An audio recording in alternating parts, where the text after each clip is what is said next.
This is Art Sense, a podcast focused on educating and informing listeners about the past, present, and future of art. I'm Craig Gould. On today's episode, I speak with artist Hernan Bas. Bas is a Miami-based rising star in the art world, whose large-scale figurative paintings typically feature scenes of young men doing curious things. These paintings have most recently taken the form of imagined conceptual artists honing their craft, which were on view at Lehmann Maupin in New York, titled The Conceptualists, Volume 2. And now, a conversation about conceptual curiosities with artist Hernan Bas. Thank you so much for joining me this week on the Art Sense podcast.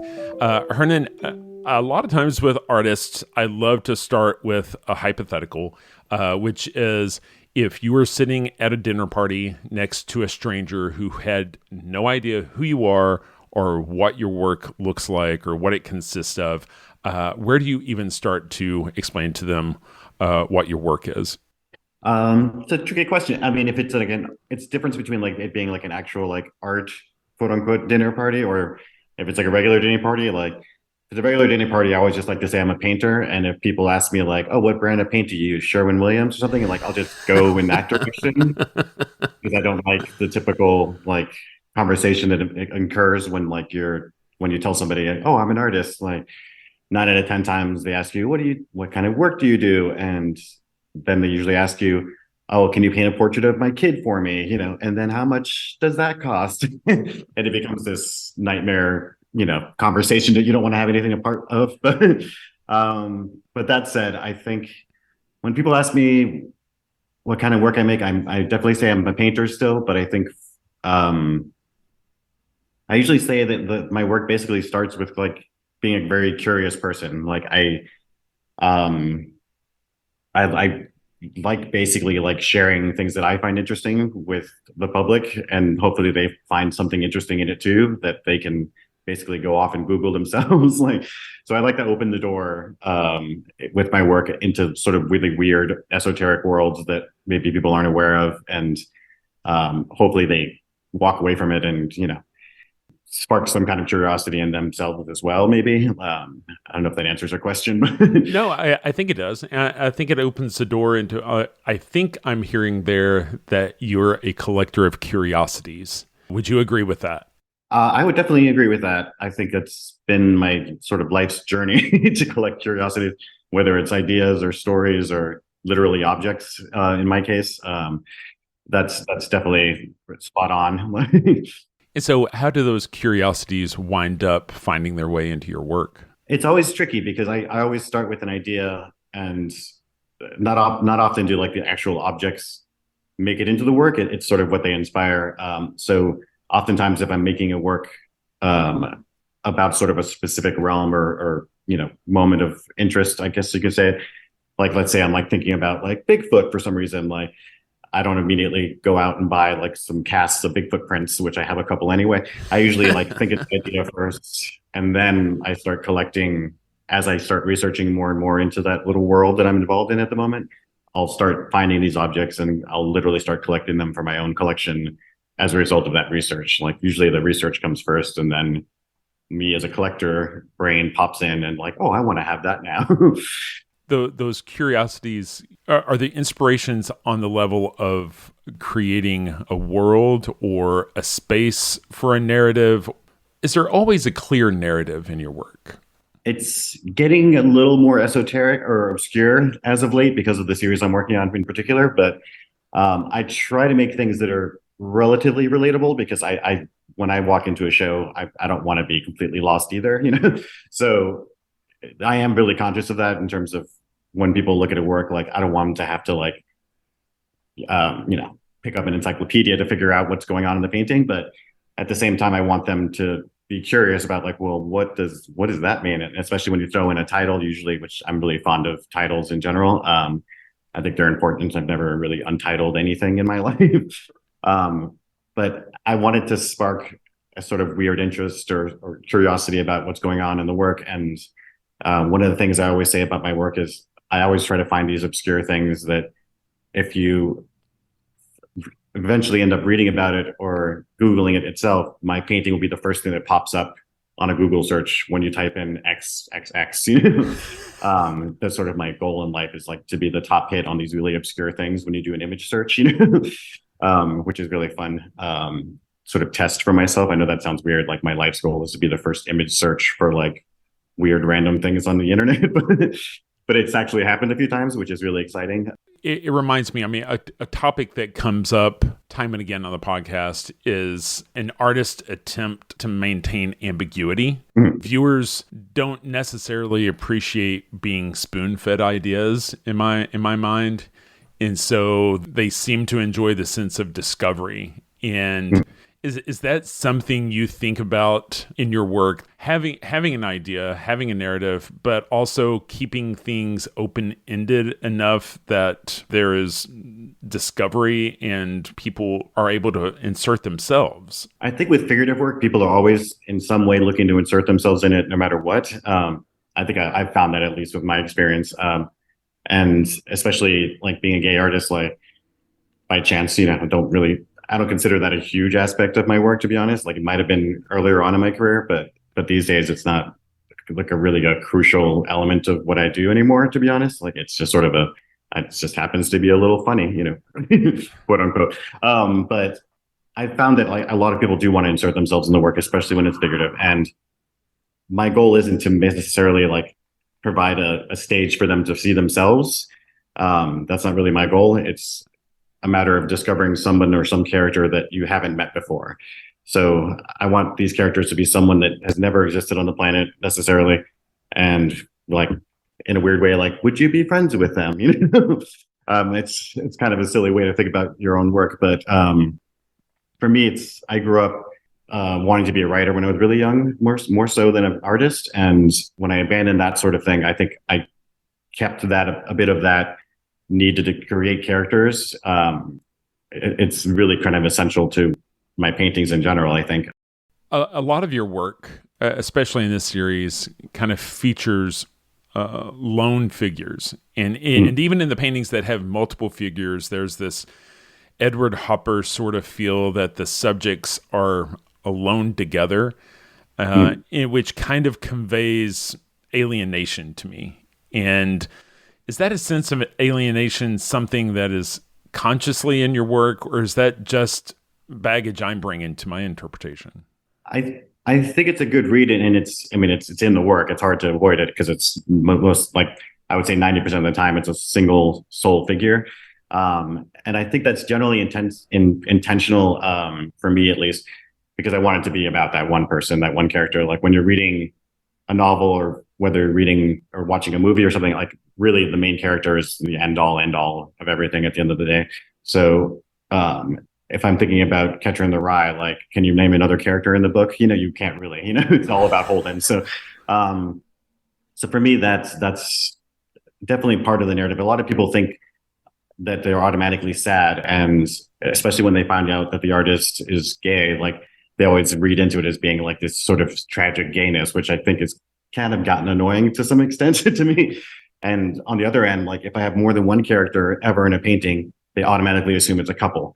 Like that's another thing that kind of drives me crazy to some extent. Like it's like, doesn't necessarily mean that they're a couple, It's just two people. Like, I mean, if it's like three gay guys, I mean, it's three guys in the painting, doesn't mean it's a throuple, It's right. It's just characters. So that could be a little frustrating at times.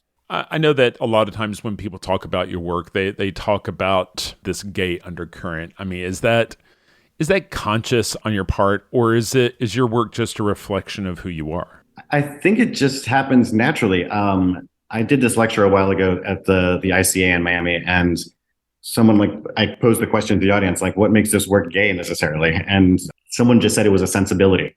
And I was like, well, I guess that's a good answer, because like I can't really pinpoint it myself. And I don't know if it's just because there's occasionally some peacocks in there, or, that men are attractive. Like, I don't know what exactly that sensibility is that people are talking about. But it's weird because I don't see the work as being that gay. So it's very strange to me that it's automatic almost, that people sense that in the work. I wonder if it has something to do with the young men you portray, because they all seem to have a particular demographic. There's a certain age, a certain type. I mean, tall, slender, white, early 20s, piercing blue eyes. Is it something about that particular portrayal, especially in groupings? I mean, is it, I guess we really don't know, because it sounds like it's really not something conscious, but in something that people really can't put their finger on, right? Right. I think there's always a jump to for people as well, that when you portray someone that's sort of fragile and not like the male ideal that I had to grow up with Abercrombie and Fitch and the Bruce Weber photos, like later in my life, luckily I grew up with like the complete opposite, which was like the heroin chic moments of, that whole hot was like the skinny, like emaciated dude, So by the time I was in high school, like being super like skinny dude was like cool and hip in some weird way. And that sort of old ideal of masculinity had kind of gone away a tiny bit, at least. So for me, I think people ask me like, why the figure is always like that? Like, A, it's like, maybe it's just what I'm attracted to personally. Like, B, it's also like, it was just literally reflecting myself. Like I was that skinny twink, quote unquote, back in the day. So it was me painting me, like just with a prettier face, So I hear people sometimes compare your portraiture to Elizabeth Peyton. I think I understand what people are trying to reference there, but there's so much more going on in your work than a typical Elizabeth Peyton painting, right? I mean, your work isn't just about pure portraiture. It's not about a headshot. There's a large amount of concept going on.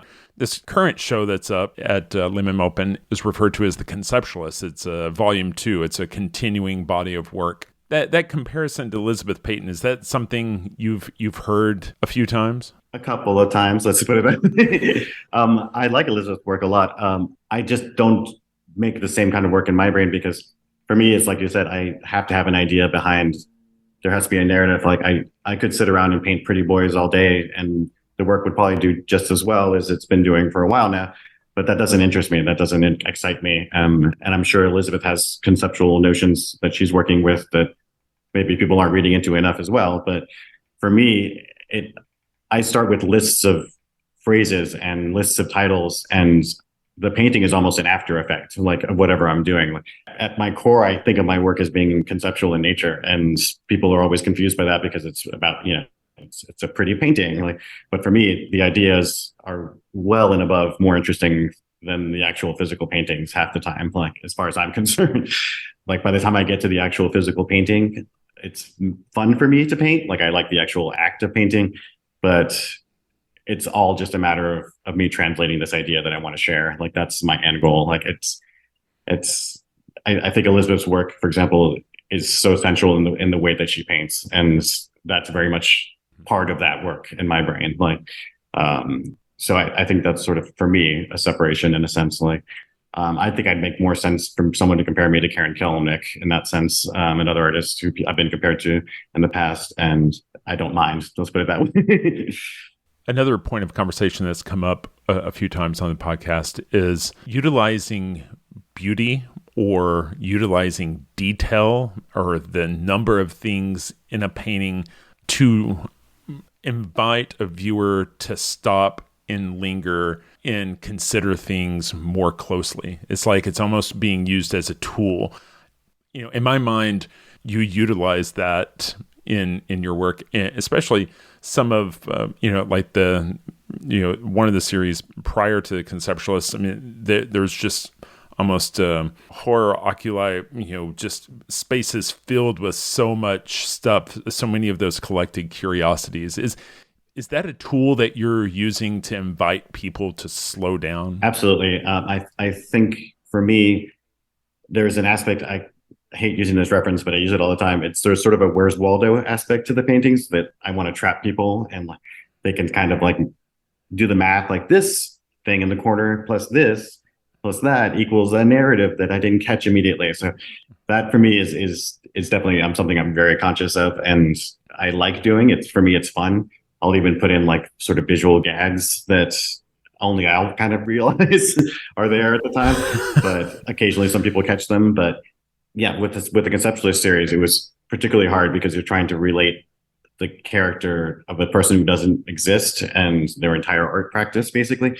So you have to add a lot into these paintings to sort of give people the clue of what the entire universe that this artist is functioning in is based around. So just having that space around the figure to give those visual clues, it's kind of the funnest part of this whole series for me in general.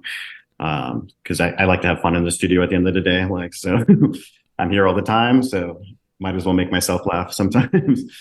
For the person that shows up to the show, the Conceptualists, how would you describe the overarching concept behind this continued series? So the Conceptualists for me all started out with me realizing around the time of when the lockdowns and everything during the pandemic, that the paintings I was making at the time, these characters were up to these weird, sort of bizarre activities that if you looked at them, you kind of question, like, why are they doing this? Like, what's wrong with this person, in a sense? So for me, in order to give these characters a sense of cover, I like to call it, if you take that same activity, but then call it a conceptual artist, then it's okay. Like, they can do these weird things that might be judged by society, but if you call them a conceptual artist, then it's okay. And so that was sort of the impetus for the entire series in general. And from there, it just became a sort of runaway adventure for me to come up with all these different characters and really have fun with not just the history of conceptual art, but the history of art in general, and just different characters in general, and the obscure things they might like, and the weird worlds they've created for themselves. Like, because especially during lockdown, people, they all found themselves sort of becoming conceptual artists in a weird way. Like, you were forced to make your own little worlds. And so for the first time, these characters, I feel like, are confident, as opposed to these sort of works that in the past where the characters seemed a little fragile or frail or hiding in the shadows to some extent. So I wanted to give them that liberty and just basically be freaks, but under the cover and guise of being conceptual artists. The work, it kind of reminds me of this TED Talk I saw one time by this artist named Shea Embry. The TED Talk was called How I Became 100 Artists, and he had decided to create a fictional biennial, and then he created the work in the biennial of 100 different artists. And so he created their names, he created these elaborate backstories for each artist, and then based on who they were, created different conceptual work. It sounds like there's a bit of a writer in you. Have you gone so far as to like name these artists and they have a backstory? And how much do you know about them other than this one event that we're in the middle of seeing? I wish I'd seen that story, because I've never heard of him, and now I want to look it up immediately. But besides that, I have spent so much time with these characters that, depending on the artist, some more than others, I've invented elaborate life stories in my brain. Like, I rarely like write them down as fictions per se, but there's so much space there to think about these kind of characters. Like, there's this one of the conceptual artists, not in the show at Lehmann Maupin, but shown last year in October in London, and his works, I forget the exact title, but his work centered around performance work centered around acts of discomfort. So in the painting, he's enacting a performance where he's pretending to be the pea in The Princess and the Pea, like stacked underneath a ton of mattresses, and he comes out of the mattress every now and then and eats a single pea as a performance piece.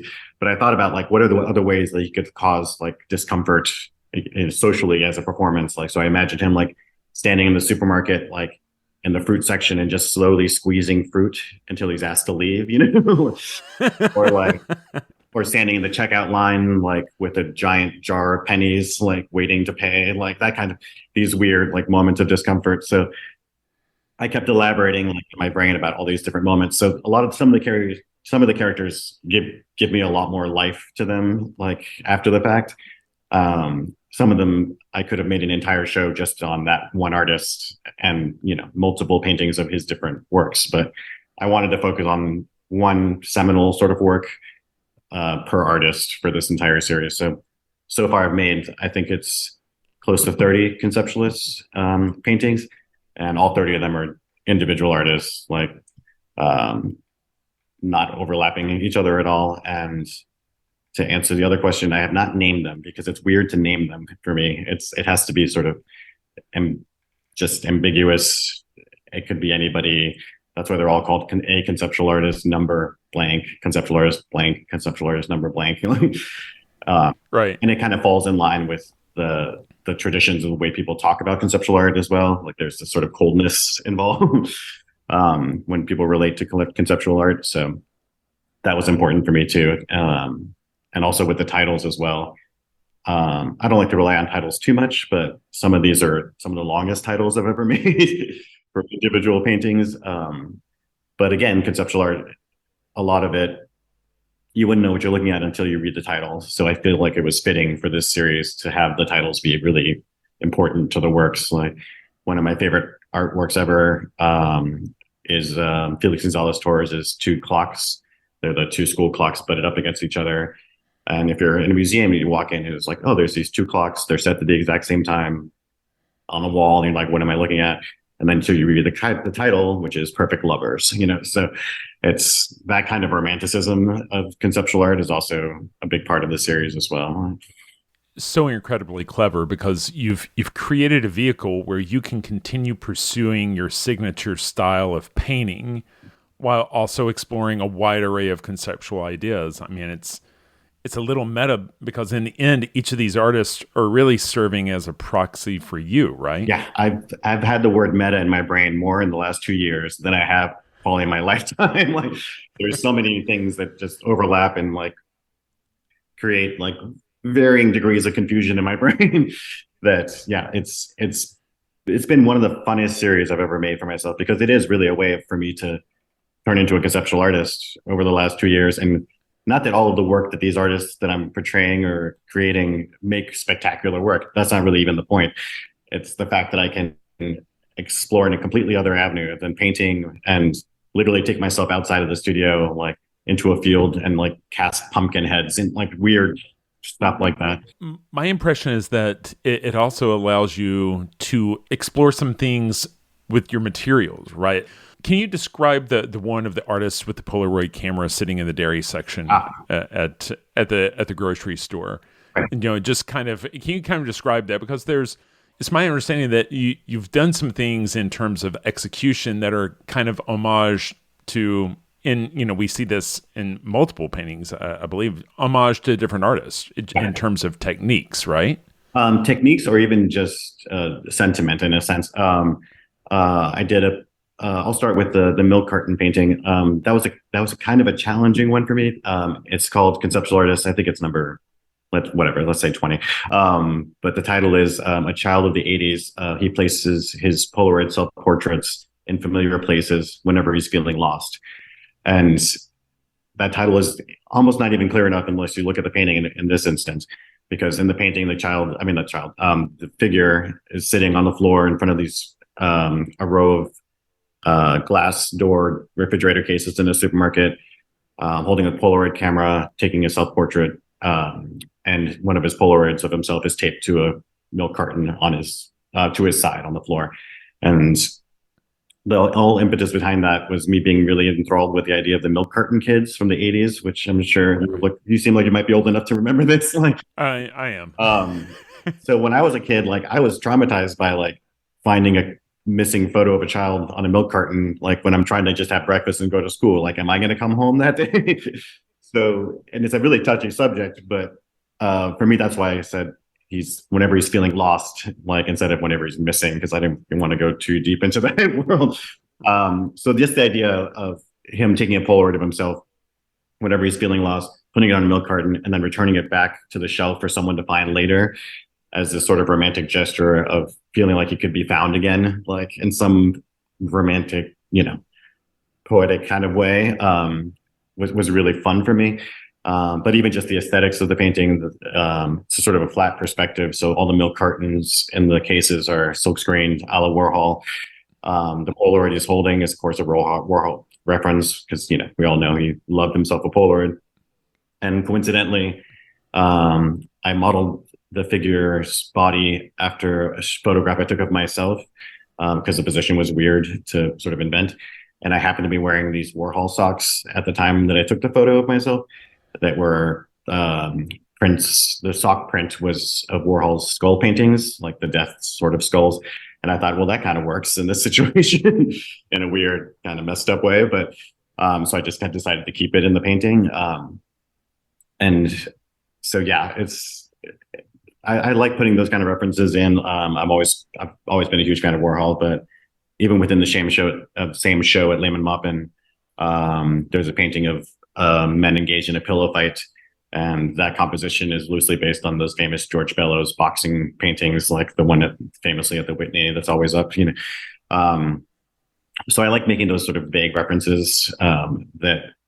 It also is a way for people to feel familiar with the painting. Like, oh, why does this look familiar? And it, in a weird way, it's also comforting. Like if you're doing something that's a little challenging, like boys pillow fighting, like people might find it pervy at first in some weird way.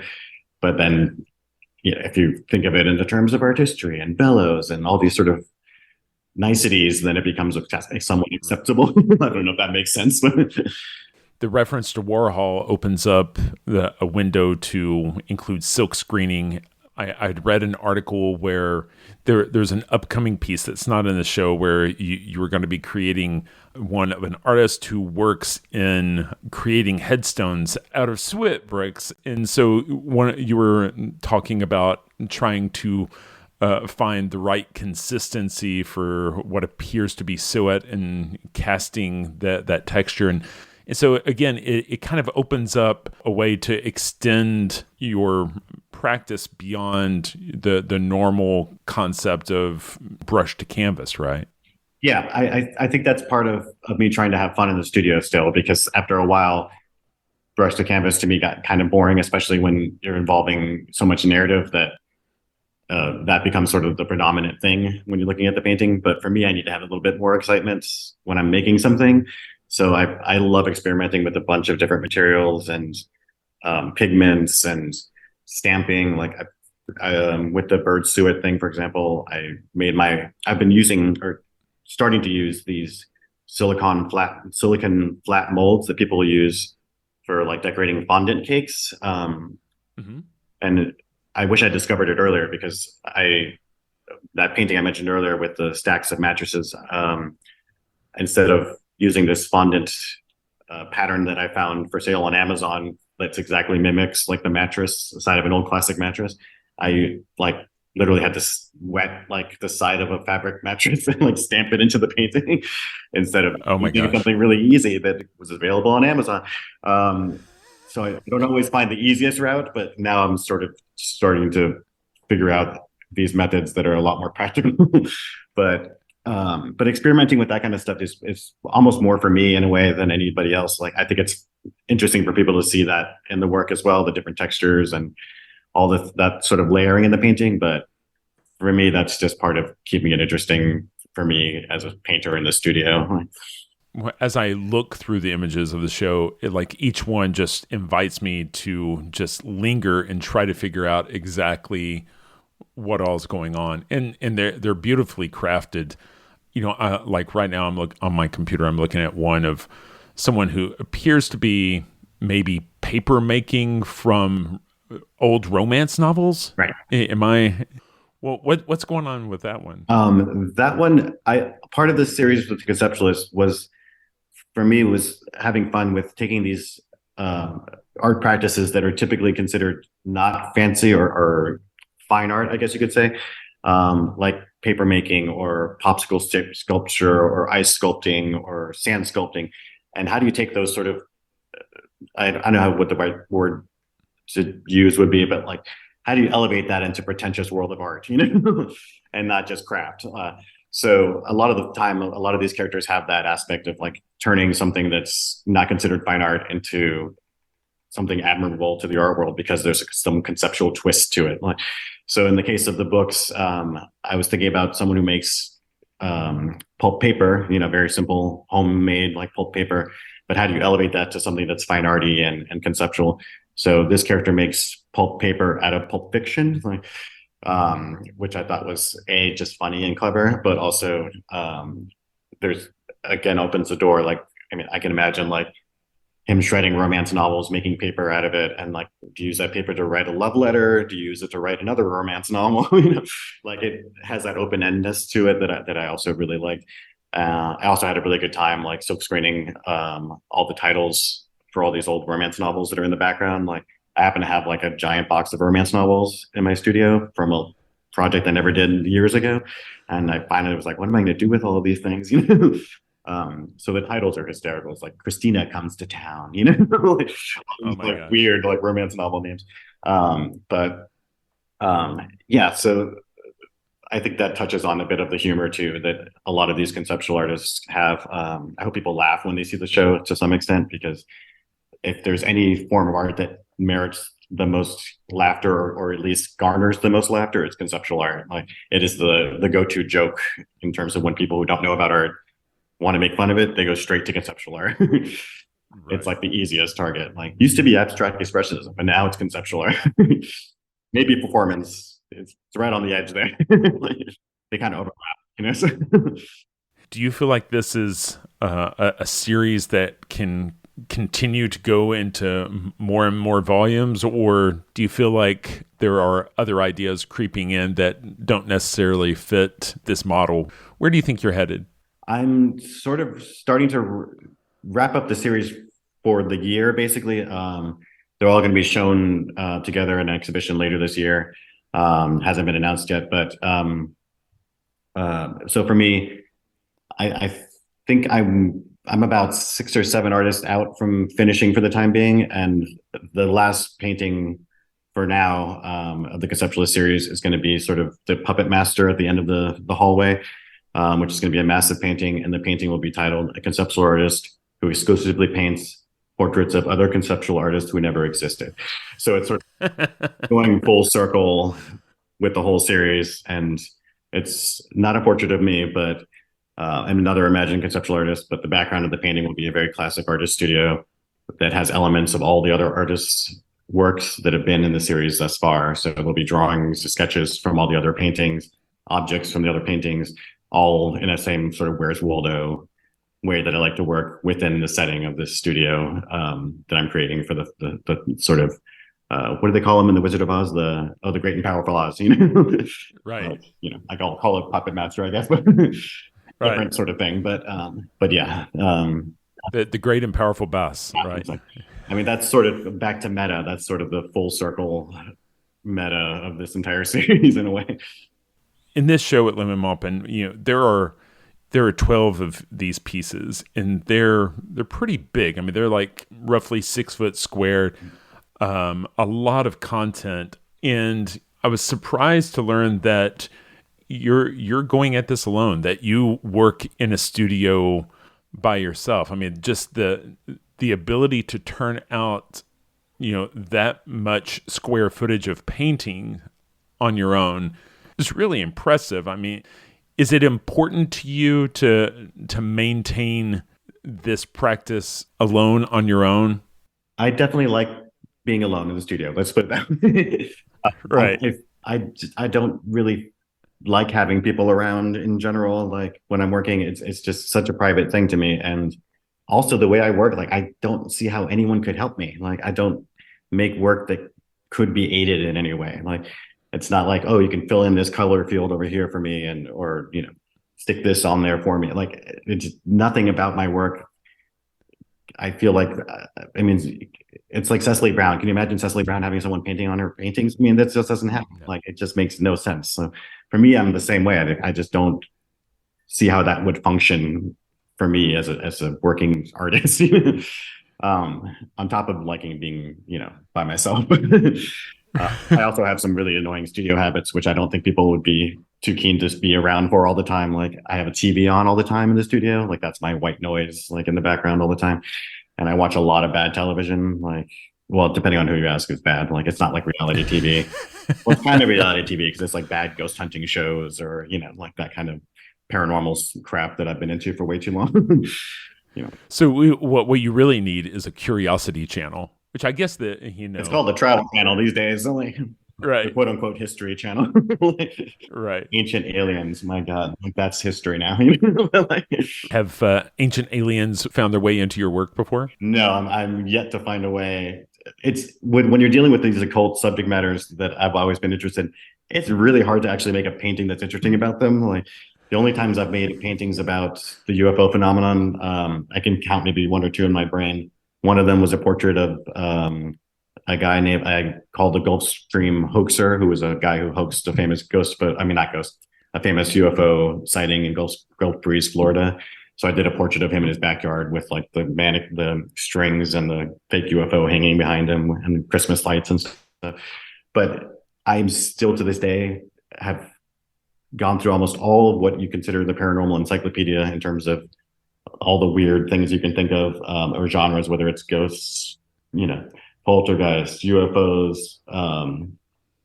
the whole gamut of it, like psychic abilities, all that stuff. But the one thing I can't find a way to make a painting about is Bigfoot. There's just no way to make a good Bigfoot painting that is, to me, interesting in any way possible. Well, just kind of workshopping this. Yeah. What if Bigfoot, instead of imagining that Bigfoot was real, that he's actually the product of a conceptual artist who's been working for 50 years out in the wild, wearing his giant prosthetic feet, and never needing the notice of a real human, but. I don't know. There's bound to be some way we can find Bigfoot, in here somewhere. You nailed it, because that's like the only approach I've thought of. I actually own a pair. It's been in my collection in the cabinet just to the left of me of fake Bigfoot like shoes you can strap on like to your shoes and walk around making fake Bigfoot prints. So that's the only way I can sort of imagine doing a character. It would be someone faking Bigfoot, basically, because sure, if I were to just to straight up paint Bigfoot, like I wouldn't want to see that painting. Right. Well, I mean, you think about it. There are, the hoaxer you were talking about earlier. The person with the fake Bigfoot feed, the people doing the crop circles. I mean, they're all in a way akin to your conceptual artist, right? Yeah, it's the same world to me. I mean, it's not a far stretch from Mauricio Catalan to crop circles in my brain. There's an aspect to pranksterness that it's very embedded in conceptual art as well, I think. So I definitely like playing with that aspect of it too. Hernan, I really appreciate your time. I'm going to have links to images from the show, the Conceptualists Volume 2. It's really captivating work, and I really appreciate you sitting down and being willing to talk to me all about it. Thanks so much for having me, Craig. I appreciate it.